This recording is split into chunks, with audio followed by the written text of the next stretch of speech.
Hello everyone, welcome to SSA digital. आज के हम वीडियो में फिजिक्स के टेस्ट सीरीज का पहले क्वेश्चन पेपर के आंसर का डिस्कशन करेंगे और उसका देखेंगे कि what should be the correct answer. So let's start with the video.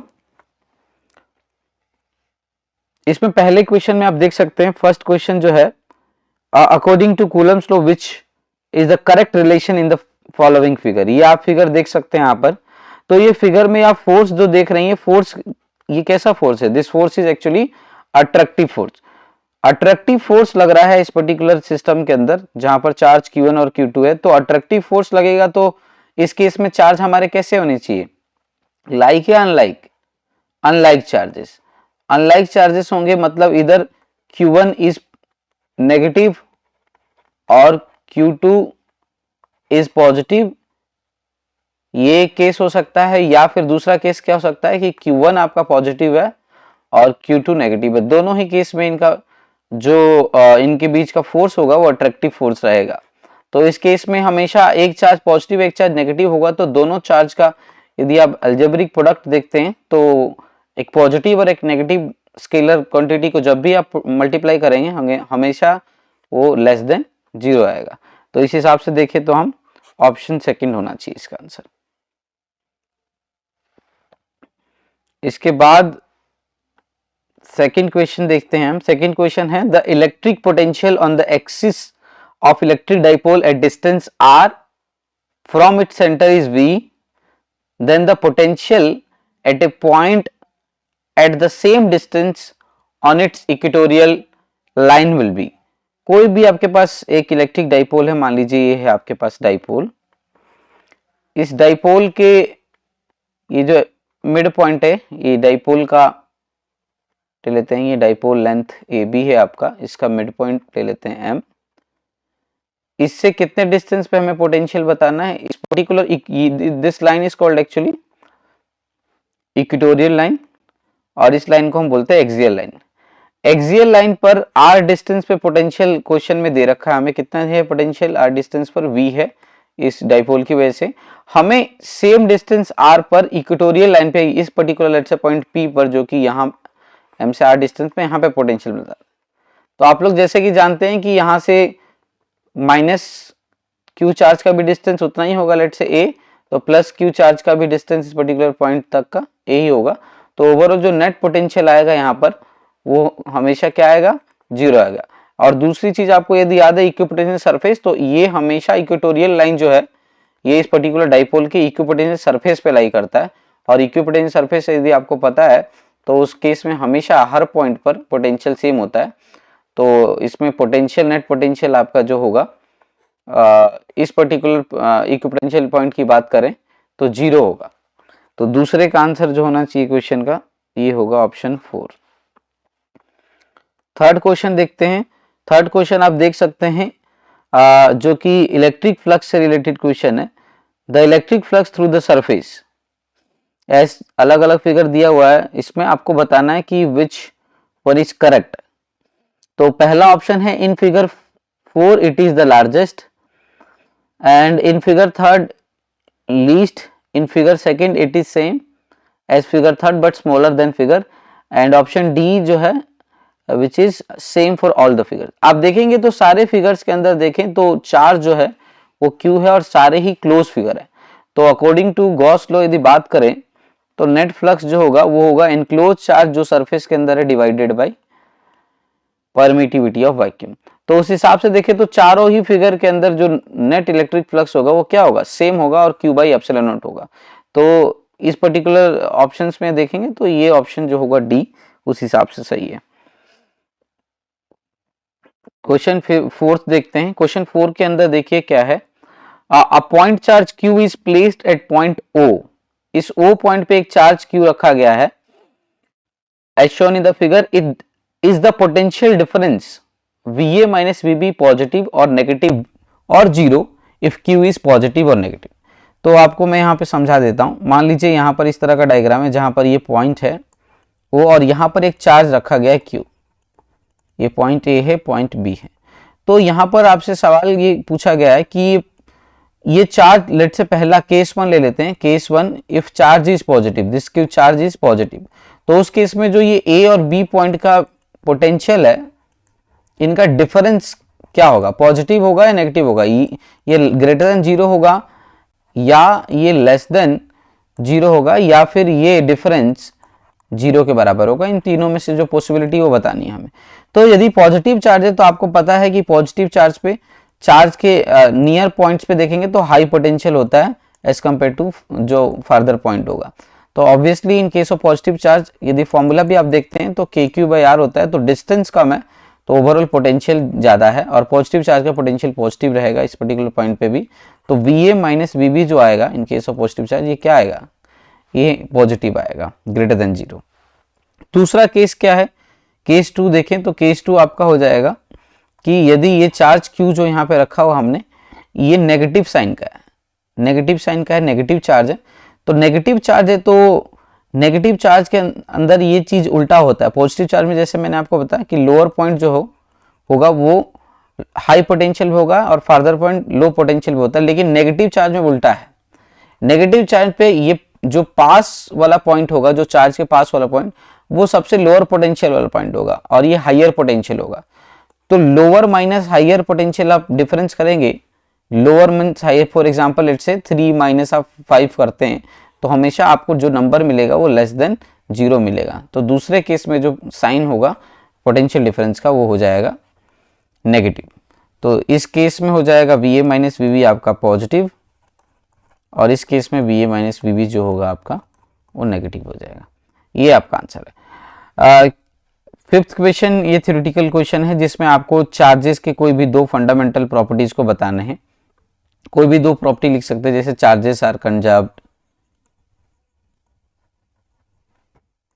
Charges follow additivity, additivity लिख सकते हैं, या क्वांटाइजेशन लिख सकते हैं कि चार्जेस आर क्वांटाइज्ड। इनमें से कोई भी 2 पॉइंट यहाँ पर आप लिख सकते हैं इसका आंसर।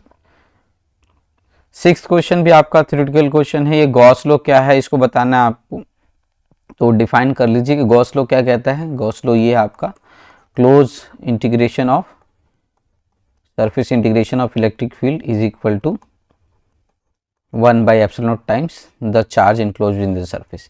या आप इस तरह से कह सकते हैं कि जो नेट फ्लक्स होगा, इलेक्ट्रिक फ्लक्स होगा, वो 1/ε0 times the charge enclosed within the surface. ये गॉस लॉ होता है इन इलेक्ट्रोस्टैटिक्स। इस तरह से आपका ये 6ठे क्वेश्चन का आंसर हो जाएगा। 7th क्वेश्चन आप देख लीजिए, ये भी इजी है। 7th क्वेश्चन आपका पढ़ेंगे तो ये है an infinite line charge produce a field of 9 × 10⁴ newton पर coulomb at a distance of 2 centimetre, calculate the linear charge density. तो एक इस तरह से है, इसका सोल्यूशन करते हैं। सोल्यूशन ऑफ क्वेश्चन 7, इसमें एक इनफाइनाइट लाइन चार्ज शीट है आपका, इनफाइनाइट लाइन चार्ज शीट है और जिसका ये दिया हुआ है कि इससे r डिस्टेंस पे कोई पर्टिकुलर डिस्टेंस r ले लेते हैं जिसकी वैल्यू आपको क्वेश्चन में दी है 2 सेंटीमीटर। यहाँ पर इलेक्ट्रिक फील्ड की वैल्यू गिवन है 9 × 10⁴ न्यूटन पर कूलम, ये गिवन है आपको। आपको पूछा क्या है कि इस पर्टिकुलर जो लाइन चार्ज है इसकी लीनियर चार्ज डेंसिटी क्या होगी, लैम्डा बताना है आपको। तो आपको फॉर्मूला पता होगा, ये गॉस लॉ के एप्लीकेशन से हम इलेक्ट्रिक फील्ड इस केस में निकालते हैं, जो कि होता है λ/2πε0 r। आपको ये चीज़ कैलकुलेट करनी है, तो लैम्डा इज E × 2πε0 × r। आपको इलेक्ट्रिक फील्ड की वैल्यू गिवन है, यहाँ पर ε0 नॉन है आपको और r यहाँ पर 2 सेंटीमीटर दिया है, जिसको आप SI यूनिट के अंदर कन्वर्ट करके यहाँ पर लिख सकते हैं। इस तरह से आप आंसर निकाल लेंगे। यहाँ पर मैं तो ये रिकमेंड करूँगा कि ε0 की वैल्यू यहाँ पे आप डायरेक्ट 8.85 10⁻⁻12 रखेंगे। वो कैलकुलेशन थोड़ा और इजी करने के लिए आप ऐसा भी कर सकते हैं कि k इज़ 1/4πε0 होता है और k की वैल्यू आपको पता है 9 × 10⁻9 होता है। तो यहाँ से आप चाहें तो ε0 की जगह क्या रख सकते हैं 1/4πk। तो थोड़ा सा कैलकुलेशन थोड़ा सा इजी हो जाएगा। आप ये डायरेक्टली पुट भी करते हैं तब भी आंसर में कोई डिफरेंस नहीं आएगा। और जो भी आपका रिजल्ट आएगा लैम्डा, उसमें यूनिट जरूर लगाना है कि लैम्डा की वैल्यू जो मैग्नीट्यूड होगा और यूनिट यहाँ पर हो जाएगा आपका कूलम पर मीटर। ये 7th आपका क्वेश्चन है। 8th क्वेश्चन देखते हैं क्या है, calculate the work done to dissociate the system of 3 charges placed on the vertices of a triangle as shown in the figure. यहाँ पे आप ट्रायंगल देख सकते हैं जहाँ पे ये पॉजिटिव चार्ज है, नेगेटिव चार्ज है, ये भी एक पॉजिटिव चार्ज है। तो सबसे पहले हम क्या करेंगे, हमें वर्क डन निकालना है। तो आप हम सिस्टम का ये पर्टिकुलर जो सिस्टम आपको दिख रहा है, इस सिस्टम की पोटेंशियल एनर्जी निकाल सकते हैं। तो इस टोटल सिस्टम की पोटेंशियल एनर्जी निकालेंगे तो यहाँ पर बताइए कितने पेयर बनेंगे। पॉइंट्स का नाम ले लेते हैं, मान लीजिए ए है, ये बी है, ये सी है। तो टोटल जो कॉम्बिनेशन बनेंगे वो potential energy between A B C और एक ए सी, ये 3 कॉम्बिनेशन है। ये आप सिंपली फॉर्मूला रख के निकाल सकते हैं। याद रखिए पोटेंशियल एनर्जी निकाल रहे हैं तो चार्जेस को विद साइन रखना आपको। ए बी के बीच में पोटेंशियल वही आपका formula K Q1 Q2 by are. तो यहाँ से Q1 आपका Q हो गया, Q2 यहाँ पर -4Q हो गया, माइनस साइन यहाँ पर ले लेता हूँ मैं, डिवाइडेड बाई डिस्टेंस, ये 10 सेंटीमीटर दिया, फिलहाल इसको A ले लेते हैं। इसी तरह BC को देखेंगे तो BC ये रहा BC, जिसमें एक चार्ज आपका -4Q है, तो इसको ले लेते हैं माइनस बाहर 4Q, दूसरा +2Q, डिवाइडेड बाय डिस्टेंस, यहाँ A ही हो जाएगा क्योंकि इक्विलेटरल ट्रायंगल है। और इसी तरह प्लस साइन लगा के आप यहाँ पर भी लास्ट जो कॉम्बिनेशन आपका AC वो लिख सकते हैं, जो कि है K Q1 2Q हो जाएगा, Q2 Q हो जाएगा, डिवाइडेड बाय डिस्टेंस। इस तरह से जो भी आपका आएगा उसको एक सॉल्व कर लीजिए, यहाँ से टोटल एनर्जी आ जाएगी। जो सिंपली यहाँ पे देखिए आप ध्यान से, तो ये आपका हो जाएगा एक्सप्रेशन -4KQ² बाई A, और ये हो जाएगा आपका -8KQ² बाई A, और ये हो जाएगा +2KQ² बाई A। तो ओवरऑल देखेंगे तो ये -12KQ² +2 तो -10KQ² बाई A आ जाएगा एक्सप्रेशन, जिसमें ऐसा आप K की वैल्यू सब्स्टिट्यूट कर दीजिए। चार्ज आपको नहीं, चार्ज आपको चार्ज की वैल्यू गिवन नहीं है, कोई नहीं, Q के टर्म्स में रहेगा आंसर, और A आपको दिया है 10 सेंटीमीटर रख दीजिए, और जो लास्ट में आंसर आएगा उसका यूनिट आप जूल लिख सकते हैं। This is about question 7। फिर देखते हैं इसके बाद सवाल कौन सा है हमारे पास। ये सेक्शन सी में थर्ड जो आपका 9th क्वेश्चन है, ये देखते हैं। ये 9th क्वेश्चन क्या है देखते हैं। 9th क्वेश्चन ये है, the electric field components in this figure, जिसमें इलेक्ट्रिक फील्ड का x कंपोनेंट इतना दिया है, y और z कंपोनेंट दोनों 0 हैं, अल्फा की वैल्यू गिवन है। यहाँ पर हमें निकालना क्या है, फर्स्ट में the flux through the cube, ये क्यूब जो है इससे टोटल फ्लक्स निकालना है। दूसरा क्या है, charge with in the cube, cube के अंदर कितना चार्ज है, यहाँ पर एक ही वैल्यू भी गिवन है। तो ये आपका कूलम गॉस लॉ से रिलेटेड क्वेश्चन है, जिसमें हम डायग्राम बना लेते हैं। ऐसा कुछ डायग्राम है जहाँ पर यहाँ पर आपको ये क्यूब दिया है, और इसमें इलेक्ट्रिक फील्ड केवल x डायरेक्शन में है, इधर ये डायरेक्शन, ये x जो आपको गिवन है अल्फा x⁴1/2, ये पॉजिटिव x डायरेक्शन में गिवन है। तो ये फ्लक्स यहाँ पर नंबर ऑफ फेसेस देखें इस क्यूब के पास क्या है, ये इसको ले लेते हैं फेस 1, इधर अपोजिट वाले फेस 2, इसी तरह से बाकी face 3, face 4, face 5, total 6 faces हैं। लेकिन आप यहाँ पर देखें तो ये फेस जो इधर से फर्स्ट फेस है वो, और इधर से जो फेस है सेकंड, यही 2 फेस इसमें फ्लक्स प्रोड्यूस करेंगे। बाकी अदर रिमेनिंग 4 जो फेसेस होंगे इस क्यूब से, वहाँ पर नेट फ्लक्स 0 होगा।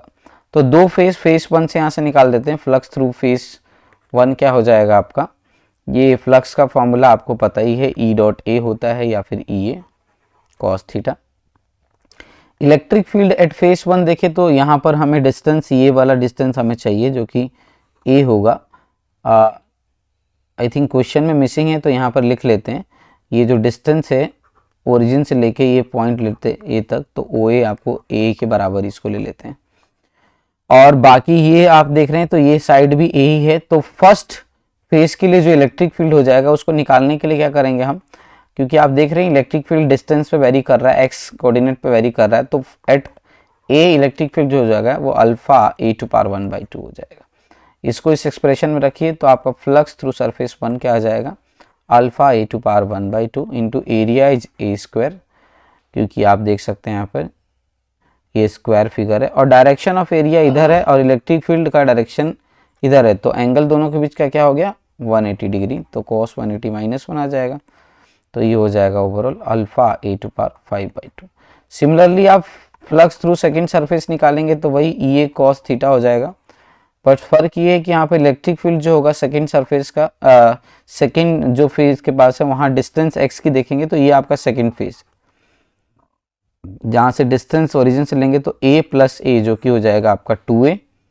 तो यहाँ पे रख लीजिए, इलेक्ट्रिक फील्ड निकाल लीजिए। इलेक्ट्रिक फील्ड क्या है अल्फा एक्स टू पावर 1/, तो x यहाँ पर हो जाएगा 2a, तो यहाँ पे रख सकते हैं हम, हमारा इलेक्ट्रिक फील्ड इतना आ गया alpha √2 alpha A to power 1/2। यहाँ एरिया और कॉस थीटा की वैल्यू रख सकते हैं हम, तो हमारा जो फ्लक्स थ्रू सेकेंड सरफेस आ जाएगा ये हो जाएगा alpha 2a to power 1/2 into A square और कॉस 0 डिग्री। 0 डिग्री यहाँ पे आप देख सकते हैं क्योंकि डायरेक्शन जो है एरिया वेक्टर का यही है और इलेक्ट्रिक फील्ड भी इसी डायरेक्शन में है। तो ये ओवरऑल आपका आंसर जो हो जाएगा this will be √2 alpha A to power 5/2। ये आपका आ गया flux through first surface. First equation ले लीजिए, इसको सेकंड ले लीजिए, तो नेट फ्लक्स जो आएगा यहाँ से आ जाएगा flux through surface 1 plus flux through surface 2, जो कि आप कंबाइन करेंगे इसको alpha A to power 5/2 plus √2 alpha A to power 5/2। इस तरह से आप कॉमन ले सकते हैं। यहाँ पर क्या कॉमन आ जाएगा alpha A to power 5/2 common आ जाएगा, तो √2 - 1 करके इस तरह से आपका आंसर आ जाएगा। आप वैल्यू पुट कर लीजिए, यहाँ पर अल्फा भी गिवन है, ए भी गिवन है, और आप फ्लक्स जो आपका आ जाएगा उसका SI यूनिट भी लिख लीजिए, न्यूटन पर कूलम इंटू मीटर स्क्वायर। इसका भी ध्यान रखिए आंसर के बाद यूनिट लगाना। तो इस तरह से आप इसको सॉल्व कर सकते हैं। इसी का दूसरा पार्ट क्या है नेट चार्ज। तो नेट चार्ज के लिए गॉस लॉ आप यूज़ कर लीजिए। जो भी आपका नेट फ्लक्स आया है वो किसके बराबर है, चार्ज जो इनक्लोज है बाई एप्सिलॉन नॉट। तो दूसरे पार्ट के लिए क्या कर सकते हैं आप, नेट चार्ज निकालने के लिए जितना फ्लक्स आया आपका उसमें एप्सिलॉन नॉट से मल्टीप्लाई कर दीजिए। इस तरह से आप आंसर निकालेंगे। 10th क्वेश्चन क्या है आपका। 10th क्वेश्चन देखिए, 2 point charges Q1 QA and QB जो कि वैल्यू गिवन है इनका are located 20 centimetre apart in vacuum. What is the electric field at the mid point O of line joining AB the two charges. दूसरा है if a negative test charge of magnitude this much is placed at this point what is the force experience by the charge. इसका diagram बना लेते हैं एक बार, क्या कहना चाहता है। तो आपका ये सॉल्यूशन ऑफ क्वेश्चन नंबर 10 देखते हैं। इसमें आप देख लीजिए इस तरह का है, आपके पास दो चार्जेस हैं। लेट्स से एक पॉइंट ए ले लेते हैं, यहाँ पर एक पॉइंट बी है। तो जो चार्ज ए पॉइंट पे है उसकी वैल्यू है 3 कूलम है, दूसरा जो है वो -3 कूलम है। दोनों के बीच का आपको डिस्टेंस गिवन है 20 सेंटीमीटर अपार्ट है, ये वैक्यूम में रखे हैं। पहला क्वेश्चन जो है इसमें what is the electric field at mid point O of line joining two charge. ये मिड पॉइंट जो है O, यहाँ पर इलेक्ट्रिक फील्ड पूछा गया, तो ये भी बहुत सिंपल क्वेश्चन है। इस पॉइंट का इलेक्ट्रिक फील्ड निकालना है एट पॉइंट O। तो इलेक्ट्रिक फील्ड ये चार्ज देगा, इसका डायरेक्शन क्या होगा, चूंकि पॉजिटिव चार्ज है ये डायरेक्शन होगा इलेक्ट्रिक फील्ड का इस पॉइंट पे, और ये नेगेटिव चार्ज है तो नेगेटिव चार्ज अपनी तरफ लाइंस को क्या करेगा, अपनी तरफ अट्रैक्ट करेगा। तो देखेंगे तो दोनों electric field due to both charges क्या होंगे, सेम डायरेक्शन में होंगे। तो इस तरह से इसका नेट इलेक्ट्रिक फील्ड जो इस पॉइंट ऊपर हो जाएगा वो हो जाएगा मान लीजिए E1 + E2, और E1 E2 का भी मैग्नीट्यूड सेम ही होगा क्योंकि देख लीजिए चार्जेस का मैग्नीट्यूड भी सेम है और डिस्टेंस भी दोनों के लिए हाफ 10 सेंटीमीटर हो जाएगा। तो फॉर्मूला जानते ही आप इसका KQ/R²। यहाँ पर चार्ज आपको गिवन है ही, और R चूंकि मिड पॉइंट पे निकालना है, टोटल डिस्टेंस 20 है, तो याद रखिए R को आपको क्या लेना है, यहाँ पर 10 सेंटीमीटर लेना है। और इस तरह से आप रख लीजिए, दोनों को ऐड कर दीजिए। दोनों को ऐड करेंगे तो KQ/R² + KQ/R², तो नेट इलेक्ट्रिक फील्ड जो हो जाएगा 2 KQ/R² हो जाएगा, जिसमें R 10 रखना है, Q ये वैल्यू रखनी है। डायरेक्शन क्या हो जाएगा, डायरेक्शन अलोंग हो जाएगा, अलोंग AB ये हो जाएगा, अलोंग AB। दूसरा इसी में पूछा है if a negative test charge of magnitude, यहाँ पर देख सकते हैं negative test charge of magnitude this much is placed at this point what is the force experience by the test charge. तो ये भी बहुत सिंपल है, आप नेट इलेक्ट्रिक फील्ड निकालेंगे, यहाँ पे कोई नेगेटिव टेस्ट चार्ज रख देंगे तो force experience by any charge formula क्या होगा, charge multiply by electric field. ये सिंपल है। और चूंकि नेगेटिव चार्ज यहाँ पे रखेंगे, इलेक्ट्रिक फील्ड का डायरेक्शन ये है, ये इलेक्ट्रिक फील्ड डायरेक्शन है, नेगेटिव चार्ज रखेंगे तो किधर जाएगा, ये अलोंग BA जाएगा, ये अलोंग BA जाएगा। ठीक है, देन क्वेश्चन 11 देख लीजिए। क्वेश्चन नंबर जो 11 है इसमें क्या है, electric dipole is placed in an uniform electric field E with its dipole moment P parallel to the electric field. Find the work done in rotating the dipole till its dipole moment point in the direction opposite to A. मान लेते हैं कि ये सवाल देख लीजिए, ये भी इजी क्वेश्चन है। इस तरह से है आपका कि एक डाइपोल है, मान लीजिए ये इलेक्ट्रिक एक्सटर्नल इलेक्ट्रिक फील्ड में रखा हुआ इलेक्ट्रिक फील्ड ले लेते हैं E, यहाँ पर डाइपोल है। तो डाइपोल को इस तरह के पोजीशन से, जिसको हम स्टेबल भी बोलते हैं, स्टेबल इक्विलिब्रियम की पोजीशन से इसको अनस्टेबल इक्विलिब्रियम, या फिर ये इलेक्ट्रिक फील्ड के डायरेक्शन के अलोंग है फिलहाल इसका डाइपोल मोमेंट, इसको अपोजिट ले जाना है। तो वर्क डन इसमें, तो आपको फॉर्मूला याद भी होगा, वर्क डन जो होता है रोटेटिंग डाइपोल होता है cos theta P cos theta naught minus cos theta, जहाँ पर थीटा नॉट आपका इनिशियल पोजीशन मान लेते हैं 0 डिग्री से स्टार्ट हुआ है, दूसरा जो बोल रही है अपोजिट डायरेक्शन ले जाना, यानी कि आपको 180 डिग्री तक ले जाना है। तो work done in rotating this dipole हो जाएगा cos 0 minus cos of 180, cos 180 minus 1, तो माइनस टाइम्स माइनस 1 ये हो जाएगा 1 और प्लस 1, तो आपका टोटल वर्क डन जो आ जाएगा इसका आंसर हो जाएगा 2p। इसी में वर्क डन हो गया। फिर है the orientation of the dipole for which torque acting on it's become maximum. तो डाइपोल पे टॉर्क का फॉर्मूला आपको याद है, तो this is p sine theta. Torque maximum होगा ये एंगल ओरिएंटेशन पे डिपेंड करता है। यदि p और e को हम कांस्टेंट कर लेते हैं तो थीटा आपका 90 डिग्री होगा, उस केस में साइन की वैल्यू मैक्सिमम होती है, तो टॉर्क मैक्सिमम हो जाएगा। 12th question, define electric dipole moment and right it's SI unit. ये भी सिंपल आपका डेफिनेशन बेस है। Also derive the expression for torque experience by the dipole. तो आपको डाइपोल मोमेंट को डिफाइन करना है। तो डाइपोल मोमेंट, किसी भी डाइपोल का डाइपोल मोमेंट कैसे डिफाइन करते हैं, dipole moment is charge multiplied by displacement between the charge.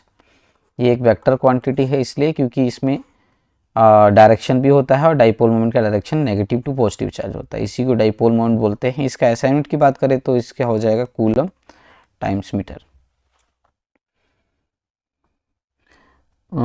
फिर इसके बाद आपको डेराइव करना expression of torque experience by dipole. ये भी इजी एक डेरिवेशन है, बहुत इजी डेरिवेशन है, वो आप कर सकते हैं, NCERT में भी गिवन है। जो आपका फाइनल एक्सप्रेशन आता है इस केस में ये होता है, और सिंपल ये डेरिवेशन है जो आप कर सकते हैं। Then we have question number 13। Question number 13 जो आपका है, this is a charge of 8 microcoulomb is located at origin, calculate the work done in taking the small charge minus 2 × 10⁻⁹ coulomb from a point P to point Q via पॉइंट R। तो आपको पता ही है कि electrostatic force जो है एक conservative force है, तो इसमें वर्क डन जो है इनिशियल और फाइनल पॉइंट पे डिपेंड करता है। तो इस चार्ज को, नेगेटिव चार्ज को जो है हम पॉइंट P से पॉइंट Q तक ले जा रहे हैं वाया पॉइंट R। तो इसमें R पॉइंट का कोई मतलब नहीं है, आप किसी भी पॉइंट से लेकर इसको जाइए, कहाँ से ले गए हैं और कहाँ पर इसको रखा है उस पर डिपेंड करता है कि हमने कितना वर्क डन किया है। तो वर्क डन जो आपका हो जाएगा इस केस में, आप देखें ध्यान से यहाँ तो ओरिजिन पे एक चार्ज रखा हुआ था और ये चार्ज आपको गिवन है 8 मिलीकूलम। तो इसका इनिशियल जो पॉइंट है जहाँ से लेंगे P, जो आप देख सकते हैं Z एक्सिस पर लाई कर रहा है, जो कि है 0,0,3 सेंटीमीटर, और फाइनल जो पॉइंट है ये है Y एक्सिस पर, जो कि है लेट से 0, ये दिया है आपको 4,0। तो बस सिंपल है ये फाइनल पॉइंट का, ये P पॉइंट ले लेते हैं इस सॉरी हाँ, ये Q पॉइंट है आपका फाइनल और ये P पॉइंट है। तो पोटेंशियल एट P पॉइंट तो हम निकाल ही सकते हैं due to this charge 8 coulomb, और ये पोटेंशियल एट Q भी निकाल सकते हैं, और चार्ज हमें गिवन है। तो आप देखते हैं वर्क डन क्या हो जाएगा आपका, यहाँ पर वर्क डन हो जाएगा जो भी चेंज इन पोटेंशियल आ जाएगा उसको मल्टीप्लाई कर देंगे हम किससे, चार्ज से। या फिर दूसरे तरीके से आप कर सकते हैं, इनिशियल पोजीशन पे दोनों चार्जेस के बीच का पोटेंशियल एनर्जी निकाल दीजिए, फाइनल पोजीशन पे दोनों के बीच का पोटेंशियल एनर्जी निकाल दीजिए, और जो वर्क डन हो जाएगा वो this is nothing but change of minus of change of potential energy. इस तरह से भी आप कर सकते हैं। जो 14th क्वेश्चन है ये भी आपका डेरिवेशन से, draw the equipotential surface for electric dipole, और दूसरा है 2 identical positive charge placed near each other. तो एक तरह से ये इक्विपोटेंशियल सरफेस ड्रॉ करने पर, इक्विपोटेंशियल सरफेस की बात करें एक डाइपोल की, तो डाइपोल के केस में जो इक्विपोटेंशियल सरफेस बनेगा आपका कुछ इस तरह का सरफेस बनता है आपका। ये लाइन इंटरसेक्ट नहीं करेंगे, ध्यान से इसको बनाना है आपको।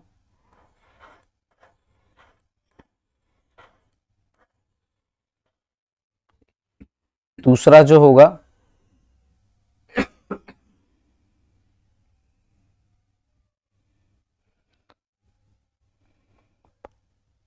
ये डाइपोल के केस में ये आपका इलेक्ट्रिक ये फील्ड हो गया। दूसरा जो हो जाएगा इसमें पॉजिटिव चार्ज होंगे, तो क्या होगा, तो पॉजिटिव चार्ज के केस में ये थोड़ा सा अलग बनेगा आपका इक्विपोटेंशियल सरफेस। यदि आप बनाते हैं तो पॉजिटिव चार्ज के केस में कुछ इस तरह से इसका पैटर्न बनेगा। ये लाइन इंटरसेक्ट नहीं करेंगे, इस चीज़ का ध्यान रखना है आपको। और ये एनसीईआरटी के अंदर देख सकते हैं, इसका फिगर अच्छे से बनाया गया है, उसी को आपको बोर्ड एग्जाम में उसी को फॉलो करना है। ये इसके बाद आप देखें तो इसमें derive expression for electric field eight point on axial line of electric dipole, ये भी एक इजी डेरिवेशन है जो आप कर सकते हैं। और उसमें आपको बताना है depict the orientation of dipole in stable and unstable equilibrium in electric field. तो अभी इक्वेशन हमने एक डिस्कस किया था स्टेबल अनस्टेबल इक्विलिब्रियम वाला, तो आप देख सकते हैं स्टेबल इक्विलिब्रियम कब होगा, जब डाइपोल मोमेंट का डायरेक्शन जो था पी का डायरेक्शन, डाइपोल मोमेंट का डायरेक्शन, इलेक्ट्रिक फील्ड डायरेक्शन दोनों सेम हो, थीटा 0 हो, तो स्टेबल इक्विलिब्रियम होगा। और थीटा 180 डिग्री केस में ये अनस्टेबल इक्विलिब्रियम हो। This is all about the first question paper of SSC major test series. इस तरह से अगले वीडियो में हम दूसरे पेपर का डिस्कशन करेंगे। Thank you for watching.